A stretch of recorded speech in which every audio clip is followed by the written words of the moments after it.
इंतज़ार पंजोता जो बड़े हमारे दोस्त भी हैं, भाई भी हैं, और खान साहब के जो हैं वो एक कोऑर्डिनेटर भी हैं और बहुत अहम हमारे लीगल टीम के मेंबर भी हैं तहरीक इंसाफ के, वो मिसिंग हैं। सो ये ना कोई वकीलों का यहाँ पे कोई बार काउंसिल्स को तो मैं मुबारकबाद देना चाहता हूँ कि कोई टके की इज्जत नहीं छोड़ी वकीलों की।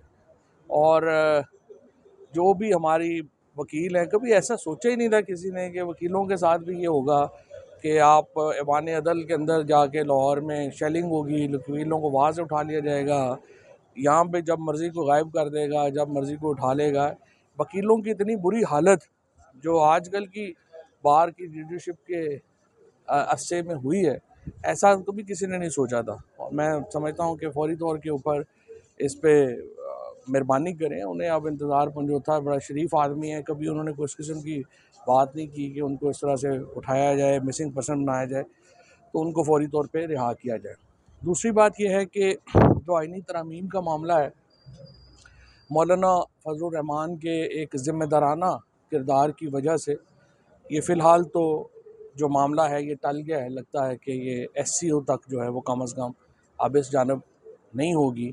और आज मुझे पता चला है कि 5 जो मुख्तलिफ हमारे जो चारों हाई कोर्ट्स हैं उनमें ये रिट पिटीशंस जो हैं, बल्कि 5 हाई कोर्ट्स में ये रिट पिटीशंस आई हैं आज के जो अमेंडमेंट्स है उसमें फौरी अमेंडमेंट के लिए जो है वो उसको रोका जाए। और दूसरा ये कि जो 8 हफ्ते का कम अज़ कम ड्राफ्ट आप पब्लिक करें और फिर 8 हफ्ते की उस पर डिबेट करवाई जाए। ये जो मैं समझता हूँ कि बड़ा जायज़ बात है, क्योंकि जो रूल 21 है हमारा असम्बली का, वो भी ये कहता है कि कोई भी इस तरह का बिल जब आएगा तो कम अज़ कम 8 हफ्ते दिए जाएंगे उसके ऊपर डिबेट के। और पूरी दुनिया में इस तरह की हसास जो अमेंडमेंट्स हैं वो इस तरह फौरी नहीं होती हैं। हमारे यहाँ जो 18वीं आईनी तरमीम आई थी वो 1 साल से ज़्यादा डिबेट हुई थी। तो ये तो आप स्ट्रक्चर हिलाने जा रहे हैं पूरी अदालत हमारे आइन का। आप हमारी जो सुप्रीम कोर्ट है उसको ही ख़त्म करने जा रहे हैं, चीफ जस्टिस पाकिस्तान का ओहदा ख़त्म करने जा रहे हैं। तो ये सिर्फ एक आध हफ्ते की बात से तो नहीं ये बात होनी ना। ये इसके ऊपर कम अज़ कम मैं समझता हूँ कि ये जो आज इस्तदा की गई है हाई कोर्ट से, बड़ी सही इस्तदा है। 8 हफ्ते का वक्त आप दें कम अज़ कम, और इसके ऊपर एक थॉरो डिबेट जो है वो होनी चाहिए।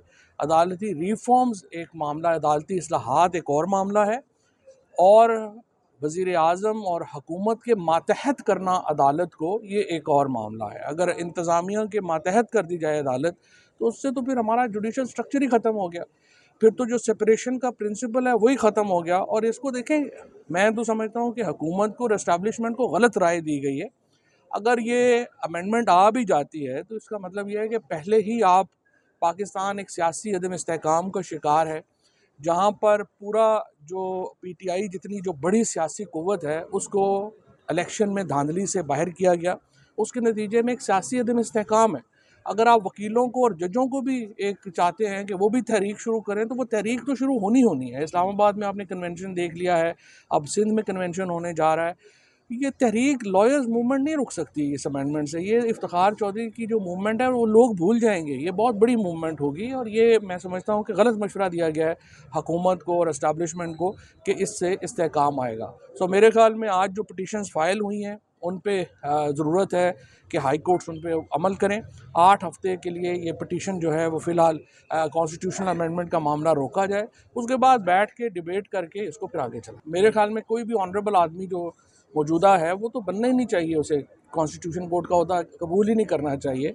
और अगर ऐसा कुछ हुआ तो फिर इसके नतीजे में देखें बड़े रेजिग्नेशन आएंगे सुप्रीम कोर्ट से भी और हाई कोर्ट से भी, क्योंकि मैं जानता हूँ बहुत सारे जो जजेस हैं और मेरा एक इस सिस्टम के अंदर जो लोग हैं उनके भी मेरे है जो मैं समझता हूँ कि वहाँ पे क्या वाइब्स चल रही हैं, बहुत बड़ी रेजिग्नेशन हैं। अच्छा, फवाद चौधरी साहब, हमने देखा कि अली अमीन